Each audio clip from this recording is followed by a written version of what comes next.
बहुत बहुत धन्यवाद।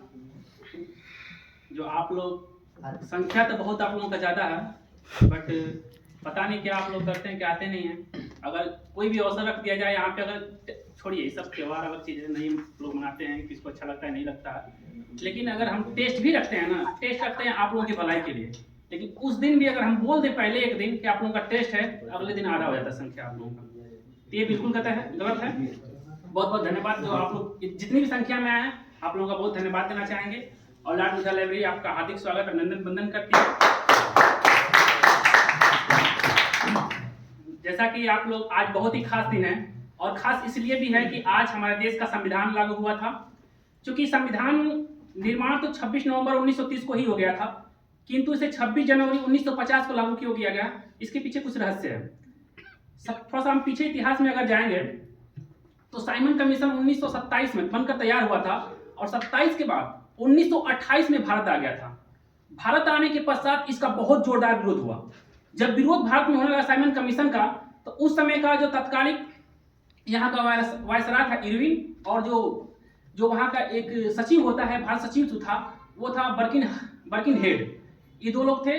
तो जब साइमन कमीशन वहाँ से लंदन से भेजा गया था यहाँ पे, कि यहाँ पे क्योंकि रोलेट एक्ट जो 1919 में आया था, उसकी जांच करने के लिए 10 साल बाद यानी 1929 तक उसका रिपोर्ट तैयार करने के लिए साइमन कमीशन आया था। और वो ये जानकारी करने के लिए जो हमने रोलेट एक्ट लाया है, जो भारत की जनता के लिए रोलेट एक्ट लाए थे, उससे क्या फायदा हुआ, क्या घाटा हुआ, आगे हमें क्या करना चाहिए, ब्रिटिश साम्राज्य की ये सोच थी, ठीक है।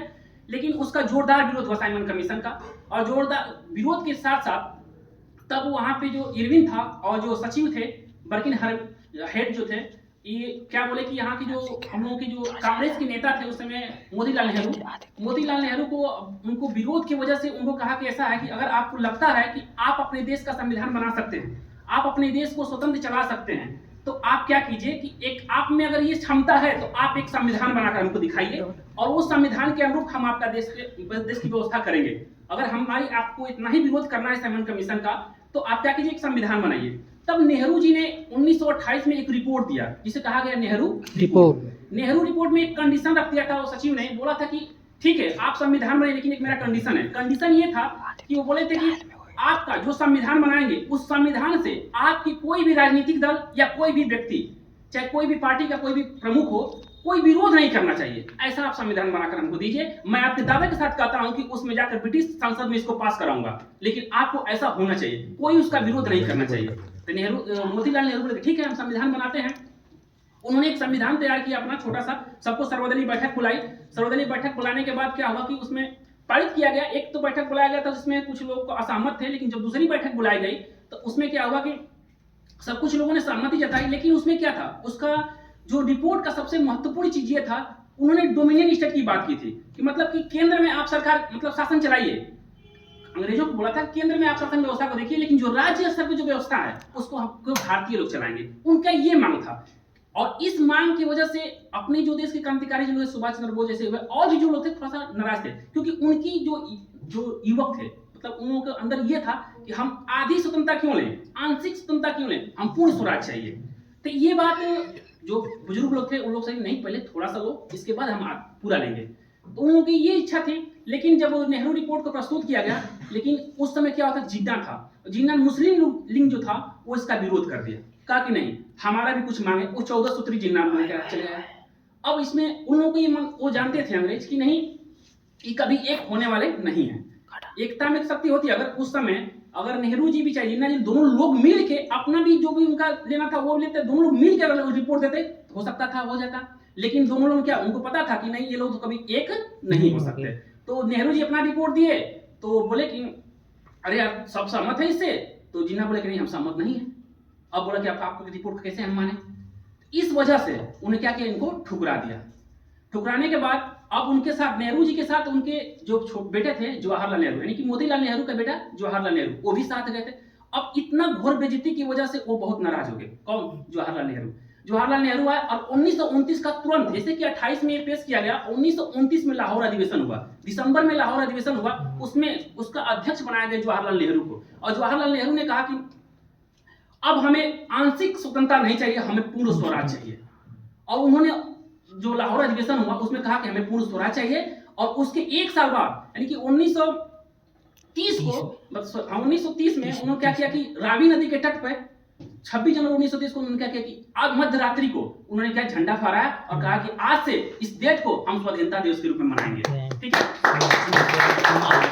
लोगों को ये विश्वास दिलाया कि हम ऐसे एक एक साल में, इस साल नहीं तो अगले साल, अगले साल नहीं तो अगले साल हमें स्वतंत्रता जरूर मिलेगी और इसी दिन को हम स्वतंत्रता दिवस के रूप में मनाएंगे। ऐसे करते करते बहुत सी बीच में घटनाएं हुई। फिर इसके बाद जब आया और 26 जनवरी 15 अगस्त, अगला जो 48 का था, लेकिन 47 में हमारा देश आजाद हुआ, क्योंकि 47 में 15 अगस्त को ही हमारा देश आजाद हुआ। अब बोले कि अब तो 3 हैप्पी बर्थडे कैसे मनेगा, 15 अगस्त को भी मनाना पड़ेगा। आज चूंकि 26 जनवरी को स्वतंत्रता दिवस मना ही रहे हैं, अम्बेडकर जी से पूछा गया था कि तो आपको दो ही दिख रहा है, हमको तो 3 दिख रहा है। और तीसरा ये कि अगर जब संविधान तैयार होगा, जिस दिन उसको लागू किया जाएगा, तो भी देखो हैप्पी बर्थडे हुआ, तो 3 को कैसे करेंगे हम लोग। तो उन्होंने क्या किया कि हमारा जो संविधान तैयार हुआ 26 नवंबर 1949 को, 26 नवंबर 1949 को संविधान बनकर तैयार हुआ। अथक प्रयास के जितने भी हमारे जो संविधान निर्माता थे, उन लोगों के 2 वर्ष 11 महीना 18 दिन में संविधान को तैयार किया। और उसको जो कि 26 नवंबर को ही तैयार हो गया था, लेकिन उसको टाल के 2 महीना, इसी वजह से 26 जनवरी 1950 को लागू किया गया, क्योंकि स्वतंत्रता दिवस और गणतंत्र दिवस दोनों को एक साथ मनाया जाए। उसी दिन से हम लोग क्या करते हैं, गणतंत्र दिवस को मनाते हैं। का दिन बेहद खास इसलिए भी है क्योंकि आज मां सरस्वती का पूजन अर्चन है। जो लोग भी मतलब जो जिसकी इच्छा रखते हैं, जो बल की इच्छा रखता है बजरंगबली का पूजा करता है, जो धन की इच्छा रखता है मां लक्ष्मी का पूजा करता है, और जो विद्यादात्री जो विद्या की इच्छा रखता है वो मां सरस्वती का पूजा करता है। और इत्तेफाक की बात यह है कि 26 जनवरी और सरस्वती पूजा दोनों एक साथ पड़ गए हैं, तो इससे बड़ा और अवसर नहीं हो सकता। और मैं आप लोगों को कहना चाहूंगा कि वैसे तो देखिए, क्या आप लोग अपने सोचिए, हम लोग स्वतंत्रता मिली, वास्तव में हम स्वतंत्र हैं? अंदर से फीलिंग होता है कि हम स्वतंत्र हैं? नहीं है। क्यों? अभी भी हमारी, देखिए हम लोग लाइब्रेरी चलाते हैं, लेकिन कभी ये नहीं कहते हैं कि रात का जो बैच चलता है हम लोग का, लड़की लोग हैं, इनको हम रात में एडमिशन नहीं दे सकते। क्यों नहीं दे सकते? क्योंकि हमें डर है, हमें डर है कि कहीं इनके साथ कोई दुर्घटना ना हो जाए, चाहे किसी प्रकार का भ्रष्टाचार। हम लोग पेपर देते हैं, कोई पेपर, मैक्सिमम पेपर लीक हो रहा है। क्यों हो रहा है? क्योंकि भ्रष्टाचार है। वास्तव में स्वतंत्र नहीं है। अगर स्वतंत्र होते, सारे नियम कानून अच्छे से चलते, तो हमें इस सब से डरने की आवश्यकता नहीं होती। लेकिन हम वास्तव में स्वतंत्र यहाँ पे नहीं है, इसलिए हम चाहेंगे। देखिए, पढ़ने का अर्थ मतलब ये नहीं होता कि हमें नौकरी ही पाले। शिक्षा का मतलब केवल नौकरी नहीं होता है। शिक्षा का मतलब ये होता है कि एक अच्छे समाज का हम निर्माण कर सके। पढ़ा लिखा व्यक्ति अगर नौकरी पाना, ठीक है, मतलब नौकरी पा गया, अच्छी बात है, लेकिन उसका अर्थ बस ये नहीं होता है कि हम बस नौकरी पा लिए, बस इसलिए पढ़ गए थे। नहीं, एक अच्छे समाज का निर्माण करना भी शिक्षा का अर्थ होता है।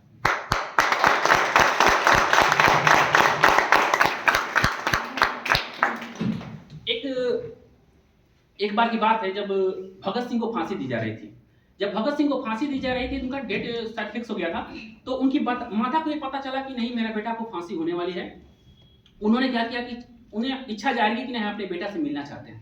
तो हुआ क्या, तो उन्होंने कहा ठीक है, आप बेटा से मिल लीजिए। जब भगत सिंह को जेल में वहां रखा गया था और माता उनसे मिलने गई, इसके बाद अब दोनों जैसे ही पता चला भगत सिंह को भी कि नहीं, मेरी माँ मुझसे मिलने आ रही है, दोनों आपस में लगते हैं रोने। मतलब इधर माँ रो रही है, बेटा से मिलने जा रही है, बेटा इस बार मतलब मर जाएगा, फांसी दे दिया जाएगा, उनका डर मन में है। और इधर माँ से भगत सिंह मिलना, माँ आ रही है, अब उनको क्या हम बताएंगे।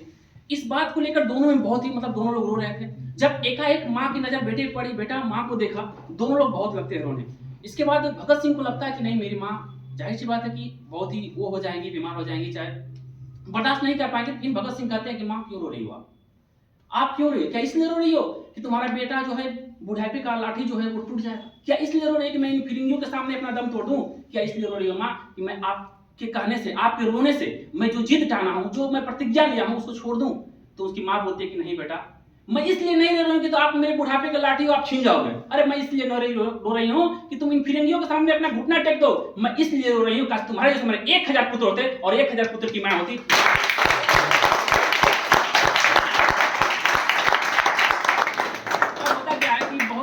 हम लोग लाइब्रेरी खोला, तो चूंकि खोलने का हम लोग का समय था, मतलब 2-3 साल पहले ही सोच चुके थे हम लोग, क्योंकि हम खान सर जी के यहाँ वहाँ लाइब्रेरी खोला गया था। तो हम लोग सोचा कि यहाँ गाजीपुर में अभी कोई लाइब्रेरी नहीं थी, तो हम लोग सोचा कि यहाँ गाजीपुर में क्यों लाइब्रेरी ऐसा हो, ताकि हमारे जो संबंधी हैं, हमारे जो दोस्त हैं, जो हमारे भाई हैं, आखिर पढ़ रहे हैं। लेकिन सच्चाई तो ये है कि जब तक आप सेल्फ स्टडी नहीं कीजिएगा, कोई मतलब नहीं है पढ़ने का। स्कूल में जाइएगा 4 घंटा 8 घंटा की पढ़ाई करते हैं, कोचिंग में भी 4 घंटा 5 घंटा पढ़ाएंगे, लेकिन जब तक आप घर नहीं पढ़िएगा तो उसका कोई अर्थ नहीं होता है। क्योंकि बढ़ते कंपटीशन में होम स्टडी बहुत जरूरी है। तो हम लोग सोचा कि नहीं, गाजीपुर में एक लाइब्रेरी होना चाहिए, बहुत पहले ही खोलने वाला था, लेकिन संसाधन की मौजूदगी न होने के कारण हमने थोड़ा सा लेट कर दिया। तब तक गाजीपुर में बहुत सारी लाइब्रेरियां हो गई, लेकिन हमने फिर भी सोचा कि अगर ठीक है हम लोग खोल रहे हैं। बहुत लोगों ने हम लोग से ये कहा कि यार बहुत लाइब्रेरी हो गई, आप क्या खोल रहे हो, मतलब बहुत ज्यादा लोगों का लड़का सब इधर। कोई बात नहीं, हमें क्या करना है, देखिए कंपटीशन से नहीं डरना, हमें खुद को बेहतर बनाना है। जब हम बेहतर रहेंगे तो कंपटीशन क्या है, बहुत से बगल में लाइब्रेरी, इधर उधर लाइब्रेरी है, लेकिन क्या हम आपको बेहतर से बेहतर जब संसाधन उपलब्ध कराएंगे तो आप हमारे यहाँ क्यों नहीं आइएगा।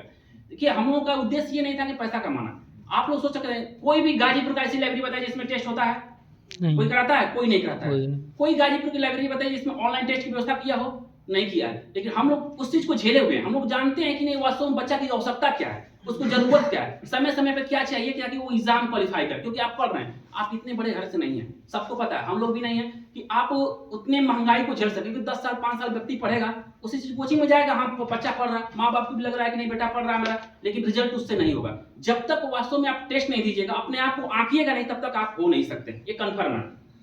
तो हम लोगों ने उससे लिखा कि ऑनलाइन भी व्यवस्था किया, ऐसे भी टेस्ट लेते हैं ताकि देखिए जब तक आप सेट नहीं मारिएगा तब तक पता नहीं चलेगा कि कितने पानी में है।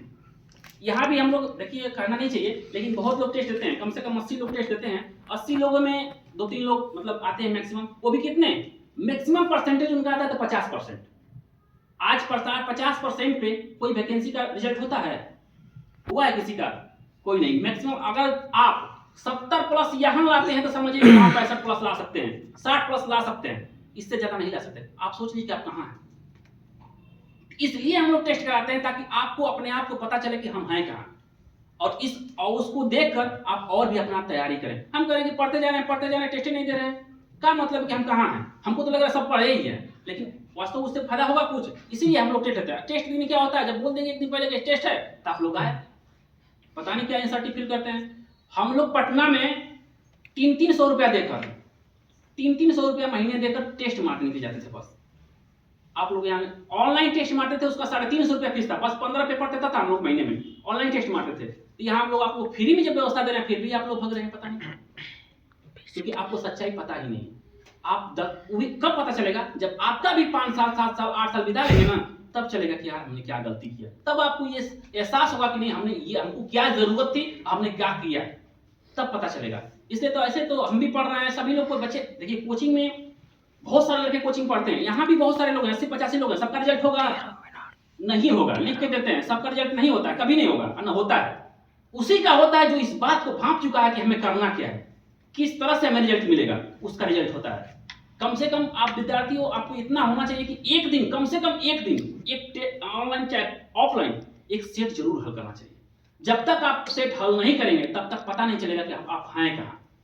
और उस वजह से तैयारी आप क्या धीरे धीरे करके और मारेंगे तो अवसर होगा, नहीं मारेंगे तो ऐसे भूलते चलेंगे, आगे पढ़ेंगे पीछे भूलते जाएंगे, कोई मतलब नहीं है पढ़ाई का। तो हम ये कहेंगे आप लोग अगर यहाँ नहीं टेस्ट होता है, ठीक है हम लोग नहीं करा पाते हैं, 10 दिन 12 दिन लग जाता है, लेकिन आप लोग पर डे एक टेस्ट पेपर जरूर मारिए, हम ये कहेंगे।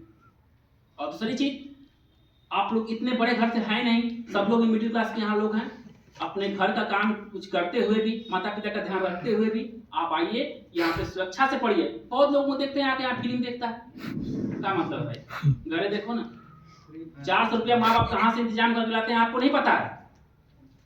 जिस दिन ये सोचने लगे कि 400 रुपया आता कहाँ से है, तब आपको समझ में आएगा कि नहीं हमको क्या करना चाहिए। 400 रुपया देकर आते हैं, माता पिता फीस भी देते हैं, कॉलेज का कहीं पढ़ते होंगे उसका भी फीस, यहाँ का भी फीस, हर जगह का फीस भरते हुए भी 400 रुपया एक्स्ट्रा तुम पे खर्चा किया जा रहा है, क्यों, पढ़ने के लिए। आकर आप फिल्म देख रहे हो, क्या मतलब है, 5 घंटा पढ़ना है, 5 घंटा में कुछ ज्यादा कुछ आपका समय नहीं दे रहा। 5 घंटा अगर मन पड़े, मैं दावे के साथ कहता हूँ, अगर 6 घंटा 6 महीना बस पढ़िए तो रिजल्ट नहीं होता, फिर मेरा नाम पूछना नहीं। अगर 6 महीना में रिजल्ट हो गया तो कहना कि आप सर आपने गलत बोला था। 6 महीना अगर 6 घंटा रेगुलर पढ़ दिया तो रिजल्ट, कोई भी रिजल्ट आपसे नहीं बढ़ने वाला, जिस चीज की आप तैयारी कर रहे हो।